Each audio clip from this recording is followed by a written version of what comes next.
नमस्कार, मैं विवेक कुमार। आप देख रहे हैं the nation times. The nation times की टीम इस वक्त मौजूद है पृथ्वीराज चौहान स्मारक पर। जी हाँ, जब आप हांसी से हिसार की तरफ रुख करते हैं तो सबसे पहले हिसार आपका स्वागत इसी स्मारक के माध्यम से करता है। जी हाँ, जब आप हिसार में जा रहे होते हैं तो उस वक्त इस घोड़े पर चढ़े हुए और घोड़े पर सवार पृथ्वीराज चौहान की ये वीर मूर्ति आपको यहाँ से नजर आती है। लेकिन यहाँ पर हमारे पहुंचने का मकसद सिर्फ इतना है कि आखिर इस तरह के स्मारकों की देख रेख क्यों नहीं की जाती, इनका रख रखाव क्यों नहीं किया जाता, क्या हम अपने महापुरुषों का सम्मान इसी प्रकार से करते हैं। आखिर जिम्मेदारियां जिनकी बनती हैं वो क्यों नहीं ख्याल करते हैं इन स्मारकों का। सबसे पहले सवाल उठता है नगर निगम पर। जी हाँ, हिसार नगर निगम जो शहर को खूबसूरत बनाने की बात करता है और शहर को खूबसूरत बनाने की जिम्मेदारी भी नगर निगम की बनती है। लेकिन हिसार में जब आप प्रवेश करते हैं और जिस स्मारक से आपका स्वागत होता है उस स्मारक की जर्जर हाल तस्वीरें, यानी यहाँ पर जो हालात हैं वो मैं तस्वीरों के माध्यम से आपको दिखा रहा हूँ। एक एक तस्वीर आप तक हम पहुँचा रहे हैं द नेशन टाइम्स के माध्यम से कि किस प्रकार से ये स्मारक बदहाल है और अनदेखी का शिकार होता जा रहा है। मैं उन संगठनों को लेकर के भी कहूँगा जो जब इनकी जयंती होती है उस वक्त यहाँ पर आते हैं, तस्वीरें खिंचवाते हैं और यहाँ पर साफ सफाई का एक तरह से जो है प्रदर्शन किया जाता है। लेकिन शायद वो सिर्फ एक दिन के लिए होता है, उसके बाद यहाँ कोई भी नहीं आता और यहाँ की तस्वीरें ऐसी नज़र आती हैं जिस प्रकार से इसे कूड़ेदान के तौर पर बना दिया गया है। यहाँ की जो घास है वो बड़ी बड़ी है और सूख चुकी है।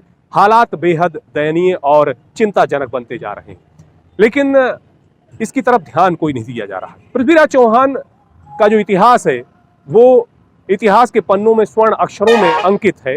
जी हाँ, एक ऐसा वीर पुरुष हमारी इसी भारत भूमि पर पैदा हुआ जिसने 16 बार मुगल शासक मोहम्मद गौरी को हराया और जब 17वीं बार वो पूरे लाव लश्कर के साथ आता है और उन पर आक्रमण करता है तो ये बंदी बना लिए जाते हैं और उस वक्त जो घटनाक्रम होता है वो इतिहास के पन्नों में बहुत ही खूबसूरती से अंकित है। जी हाँ, इनकी आंखें फोड़ दी जाती हैं और मुगल शासक जो है पूरी तरह से इन्हें परेशान और हताश करने की कोशिश करता है, लेकिन इस वीर पुरुष के चेहरे पर शिकन नहीं होती है।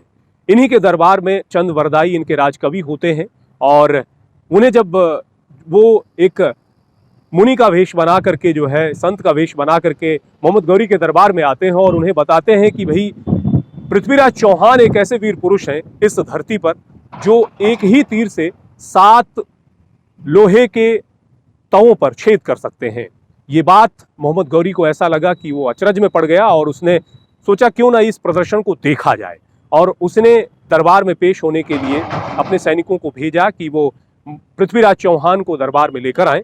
जब दरबार में पृथ्वीराज चौहान को लाया जाता है तो उस वक्त उनके जो राजकवि होते हैं चंद वरदाई, वो एक दोहे के माध्यम से पृथ्वीराज चौहान को ये बताते हैं कि किस प्रकार से मोहम्मद गौरी कितनी ऊंचाई पर बैठा हुआ है। वो दोहा कुछ इस प्रकार से था, 4 बांस 24 गज अंगुल अष्ट प्रमाण ता ऊपर सुल्तान है मत चूके चौहान।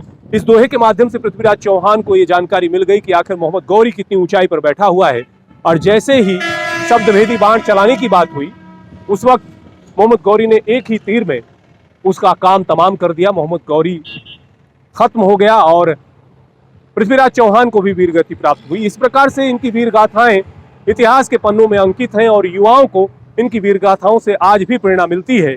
लेकिन हालात इस स्मारक के दयनीय हैं और इन्हीं तस्वीरों को मैं दिखाना चाह रहा था। एक चीज और मैं बताना चाहूंगा कि इस स्मारक की जो स्थापना हुई है 2003 को हुई और 2003 में जब इसकी स्थापना हुई उस वक्त योग गुरु बाबा रामदेव हैं, उन्होंने इस स्मारक की स्थापना की। तो यदि ये तस्वीरें जो है योग गुरु बाबा रामदेव भी देख रहे होंगे तो उन्हें भी लगेगा कि वाकई में हिसार में जिस स्मारक को उन्होंने जिसका शिलान्यास किया, जिसकी स्थापना की, उसके हालात कैसे हैं, किस प्रकार से उसकी अनदेखी हो रही है।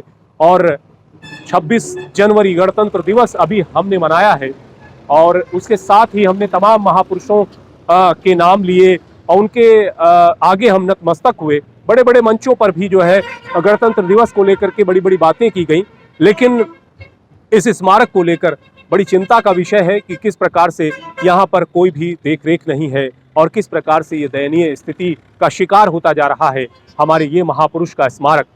तो मैं द नेशन टाइम्स के माध्यम से अपने तमाम दर्शकों से कहना चाहूँगा कि यदि उनके आसपास भी इसी तरह की कोई स्थिति नज़र आती है, इस प्रकार के स्मारकों की अनदेखी होती हुई नज़र आती है, तो कमेंट बॉक्स में जाकर ज़रूर लिखें और वो इस स्मारक को देख करके क्या सोचते हैं, उनके दिल में किस तरह की भावनाएं पैदा होती हैं, वो अपनी भावनाएं कमेंट बॉक्स में जा करके ज़रूर प्रदर्शित करें, ज़रूर बताएं। लगातार बने रहिए द नेशन टाइम्स के साथ, कमेंट बॉक्स में अपनी प्रतिक्रियाएं ज़रूर दीजिए। ये वीडियो यदि आपको अच्छा लगता है और ये जानकारी ज़्यादातर लोगों तक पहुंचे और खासतौर से नगर निगम के तमाम अधिकारियों तक पहुंचे, तो इसे शेयर करना ना भूलें। लगातार शेयर करते रहें और जुड़े रहें द नेशन टाइम्स के साथ। बहुत बहुत शुक्रिया आप तमाम दोस्तों का हमारे साथ जुड़ने के लिए। लगातार बने रहें द नेशन टाइम्स के साथ। नमस्कार।